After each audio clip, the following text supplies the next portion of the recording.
Welcome back खवतीन वज़ात। अब उस शख्सियत के हवाले से बात करेंगे जिस शख्सियत को पूरी दुनिया कहती है कि वो हमारे हैं, क्योंकि जब हम अल्लामा इकबाल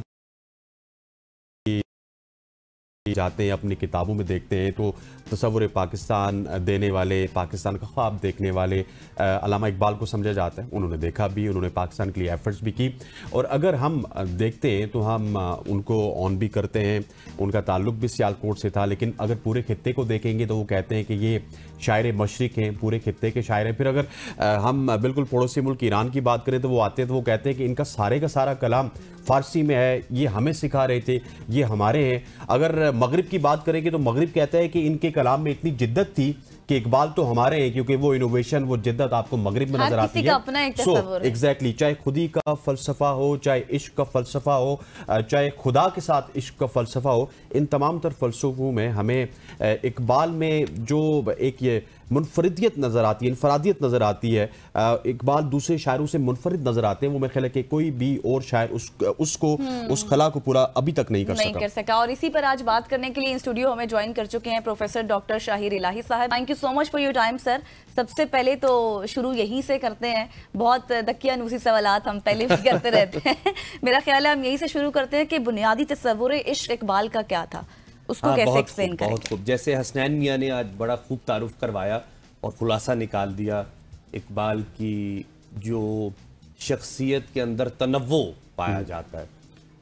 इकबाल अपने मुआसरीन और बाद में पैदा होने वाले शायर और उनसे पहले जो गुजरे थे उनसे इम्तियाज भी रखते हैं और तसलसल की कड़ी भी है।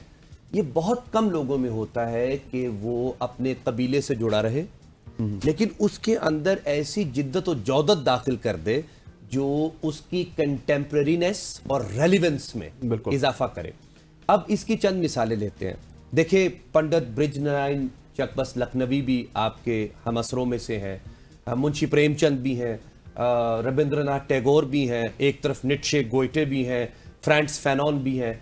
लेकिन जरा शेर देखे लखनवी साहब का, पंडित साहब का, दर्द दिल पास वफा जज्बाए ईमा होना। वाह वाह, कितना खूबसूरत है। दर्द दिल पास वफा जज्बाए ईमा होना, आदमियत है यही और यही इंसान होना। अब जरा इंसान मरकजियत को बुनियाद बनाते हुए जो इकबाल दीन और दुनिया में दोनों में नायब इलाही के तौर पर पेश करते हैं, इंसान, फलसफा इंसान, इंसानी शिको, इंसानी खिलाफत जो उसको मिली, उसको कैसे पेश करते हैं? मर्द खुदा का अमल इश्क से साहिब फरो, इश्क है असले हयात, मौत है उस पर हराम, तुंद सुबुक शेर है गर्चे जमाने की रो, इश्क खुद एक सैल है, सैल को लेता है थाम, इश्क की तकवीम में असरे रवा के सिवा और जमाने भी हैं जिनका नहीं कोई नाम। अब देखिए इश्क को कैसे पेश करते हैं। इश्क दमे जिब्रील, इश्क दिले मुस्तफा, इश्क खुदा का रसूल, इश्क खुदा का कलाम, इश्क है सहबाए खाम, इश्क है कासुल किराम, इश्क है इब्नुस सबील, इश्क है हजारों मुकाम, इश्क है फकीह हरम, इश्क है अमीर जनूद। अब इकबाल के अंदर किसी भी लफ्ज के अंदर शिको पैदा करने की जो सलाहियत है, उसके अंदर मानी, मफहूम और मतलब को एक नयापन देने की और जज्बाती बुलंदी और थॉट और पैशन को मिलाने की जो सलाहियत है वो बेमिसल और बेमिसाल है। जब इश्क सिखाता है आदाब खुद आगाही, खुलते हैं गुलामों पर इसरार शहनशाही, अत्तार हो, रूमी हो, राजी हो, गजाली हो, कुछ हाथ नहीं आता बेआहे सहरगाही, दाराओ सिकंदर से वो मर्द फकीर औला वो जिसकी फकीरे में बुए असदुल्लाही।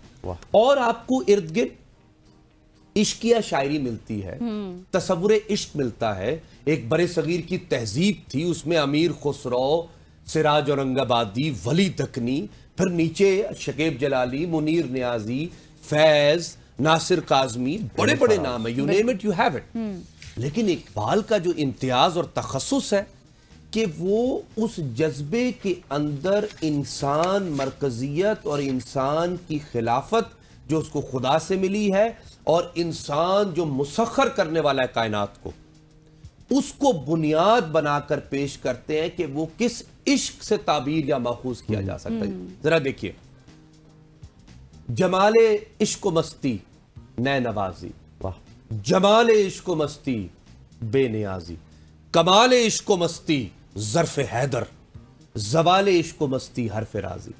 अब आप देखिए, ये तमाम अशार हमारे ज़हनों पर से गुजर रहे होंगे, बिल्कुल, क्योंकि इकबाल को पढ़ने के लिए जो लियाकत दरकार है वो उनके हम असरों में भी कम थी। अब तो बात ही छोड़ दीजिए, उसकी जो प्री क्वालिफिकेशन है वो ज़बान, लफ्ज़ जो लुगत में मौजूद है और जो इकबाल के कलाम और आतिशी जज्बे से पैदा हुआ है, उससे मिलाकर पढ़ना और समझना।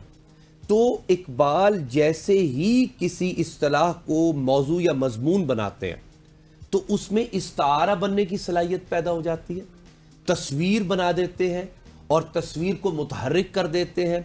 उसके सौती आहंग में ये जो सूरी खूबसूरती होती है कि आवाज खूबसूरत लगे, जैसे एक आम सा शेर है, हम आमो कबूतर का भूखा नहीं मैं कि है जिंदगी बाज की जाहिर।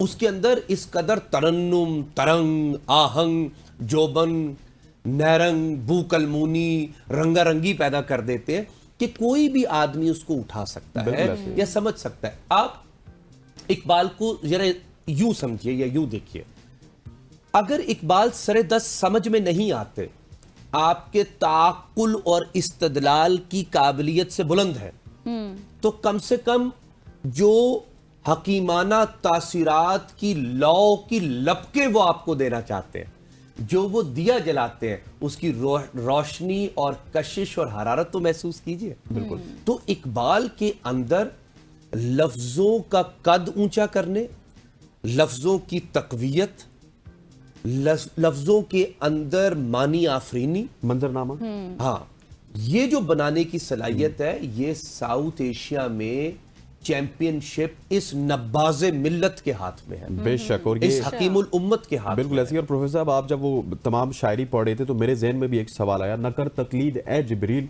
मेरे जज्बो मस्ती की, मतलब वो अपनी इबादत को भी जज्बो मस्ती से तशबीह दे रहे हैं कि तनासा अर्शियों से तस्बीह व तवाफुला। हमारे एक टीचर हुआ करते थे, वो कहा करते थे कि अगर कुरान की 6666 आयात हैं तो उसमें से आधी आयात का तर्जुमा है इकबाल की शायरी।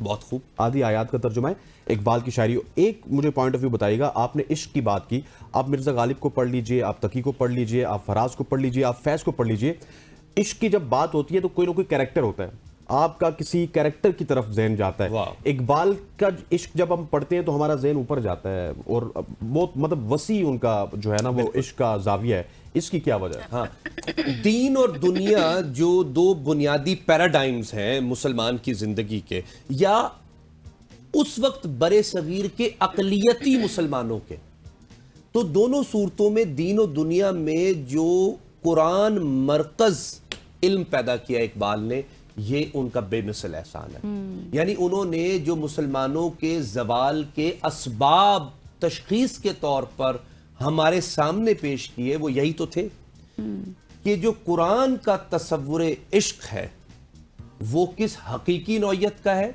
और उसी से कशीद करके ताकत और जज्बा और वारफ्तगी आप इस कायनात को तस्खीर करेंगे। देखिए, जो कायनात का निज़ाम है वो मैकेनिकल ऑर्डर पर है, जो इंसान का निज़ाम है वो मॉरल ऑर्डर पर है। तो इस मॉरलिटी को मैकेनिकल ऑर्डर पर गालिब रखना कम से कम जदीद मुसलमानों की फिक्र में इकबाल के यहां और कहीं नहीं मिलती। देख, मीर के शेर बहुत खूबसूरत है, तय आह इश्क बाजी, जरा पुरानी जबान है, चौपड़ अजब बिछाई, कच्ची पड़ी है नर्दे, घर दूर है हमारा। बहुत खूबसूरत है, बहुत चाबक दस्त है। फैज के यहाँ आपको इश्किया शायरी बहुत खूब मिलती है, बहुत मिलेगी। मुनीर के यहाँ मिलती है, दीगर और जो बड़े बड़े हमारे शोरा हैं, ऐसे जो पसे पर्दा और जो सामने भी आए।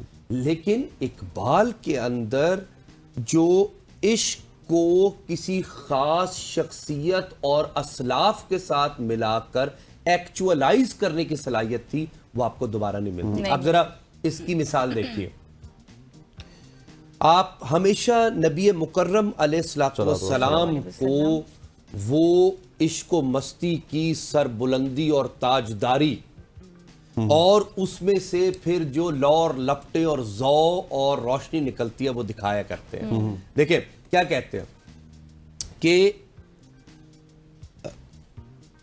किस तरह से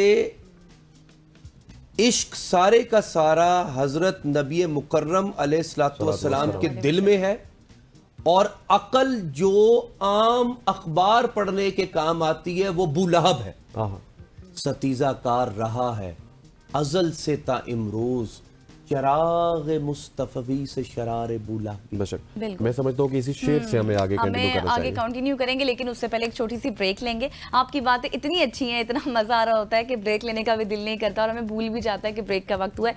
छोटी सी ब्रेक लेंगे, वापस आएंगे, स्टे विद अस।